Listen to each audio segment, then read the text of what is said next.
Sir আজকে পড়াতে আসবেন? কেন যাবো না? কি এমন স্পেশাল ডে আজকে যে আমি পড়াতে যাবো না? হ্যাঁ, স্যার আজকে চ্যাম্পিয়ন্স ট্রফি সেমিফাইনাল না? চ্যাম্পিয়ন্স ট্রফি সেম আজকে? আজকে কার আছে? হ্যাঁ স্যার, আজকে India Australia match. India Australia আজকে? হ্যাঁ স্যার আজকে। ও হ্যাঁ তো। স্যার আপনাকে আসতে হবে না। তো কি হয়েছে? কি হয়েছে ইন্ডিয়া অস্ট্রেলিয়া? তো কি হয়েছে? পড়াশোনাটা অনেক বেশি ইম্পর্টেন্ট খেলাধুলোর থেকে। স্যার আপনি চুপ করুন তো। আপনি নিজেই ইন্ডিয়া পাকিস্তান ম্যাচের দিন শরীর খারাপের বাহানা করে আসেননি। তুই কি বললি আরেকবার বল। স্যার বললাম তো। না না, আরেকবার বল। আরেকবার কেন বলবো? তুই আরেকবার বল যাতে ভিডিওটা বড় হয়। স্যার আপনি ইন্ডিয়া পাকিস্তান ম্যাচের দিনে শরীর খারাপের বাহানা করে আসেননি। ইন্ডিয়া পাকিস্তান ম্যাচের দিন আমি শরীর খারাপের বাহানা দেখিয়ে আসিনি? তুই এত বড় মিথ্যা কথা বলছিস, তুই আয় তোকে থাপ্পড় মারবো আমি। ওটা ইন্ডিয়া নিউজিল্যান্ড ম্যাচের দিন। ইন্ডিয়া পাকিস্তান ম্যাচ রবিবার ছিল, আমার এখনো মনে আছে, আমার ব্যাংকে কাজ ছিল। স্যার মাকে একটু ফোন করে বলে দেবেন যে আপনার শরীর খারাপ, আপনি আসতে পারবেন না পড়াতে। অসম্ভব, অসম্ভব, হতেই পারে না। প্রত্যেক সপ্তাহে আমি শুধু শরীর খারাপ করবো না? স্যার বলে দিন না আপনার বাবার শরীর খারাপ। হ্যাট! তো ইন্ডিয়া বাংলাদেশ ম্যাচের দিন ছিল আমার বাবার শরীর খারাপ। স্যার তাহলে আপনার দাদুর? ওটা ফাইনালের দিন হবে, যদি ইন্ডিয়া ফাইনালে ওঠে তো। স্যার ঠাকুমা? না না না, হ্যাট! আমার ফ্যামিলি মেম্বারদের সবার শরীর খারাপ করে দিবি না? এমনি আমার ফ্যামিলির মেম্বাররা আতঙ্কে আছে। ইন্ডিয়ার খেলা থাকলেই সবাই আতঙ্কে থাকে যে আজকে ওদের না শরীর খারাপ হয়ে যায়। না না, আজকে তুই তুই শরীর খারাপ কর।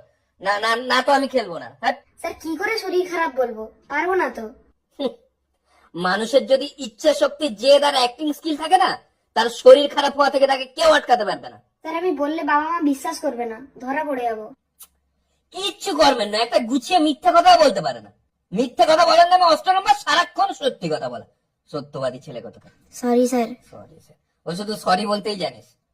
এক কাজ কর, তোর বাড়িতে আমি ফোন করে জানিয়ে দিচ্ছি, তুই আমার বাড়িতে পড়তে চলে, দুজন মিলে খেলা দেখবো। তুই সন্দেহ করবে না তো বাবা মা যে দুজন মিলে খেলা দেখছি? না স্যার, আপনার বাড়িতে গেলে কেউ কোনো সন্দেহ করবে না, একদম শিওর হয়ে যাবে। কি রেপুটেশন বানিয়েছিস, হ্যাঁ? বাবা মা একটুও বিশ্বাস করে না তোকে। না স্যার, আমার উপর তাও ভরসা করে, কিন্তু আপনার উপর একটুও করে না। এই, বেশি পাঁচ লাইন দিলে পড়াতে চলে যাবো। Sorry sorry sorry sorry.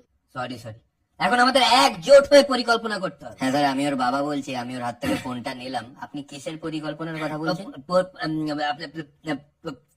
পরিকল্পনা বলতে মানে কি হচ্ছে ব্যাপারটা, যে মানে আজকে মানে আমি নর্মালি তো 1.5 ঘন্টা পড়াই, তো আজকে মানে ওই 3 ঘন্টা পড়ানোর একটা পরিকল্পনা করেছিলাম আর কি, 3 বা 3.5 ঘন্টা এরকম। আচ্ছা, আজকে না ইন্ডিয়া অস্ট্রেলিয়া ম্যাচ আছে। আচ্ছা আচ্ছা, আর আজ খেলা? হ্যাঁ আজকেই আছে। আচ্ছা আচ্ছা। আপনি ম্যাচ দেখেন না? না, আমার তো অত সময় হয় না। আচ্ছা, ও না স্যার আজকে পড়বে না বলছে আর কি। আচ্ছা আচ্ছা, ঠিক আছে ঠিক আছে, আপনি বললেন বলে ঠিক আছে, তাহলে যাবো না। না বললে আবার আমার শরীর খারাপ হতো।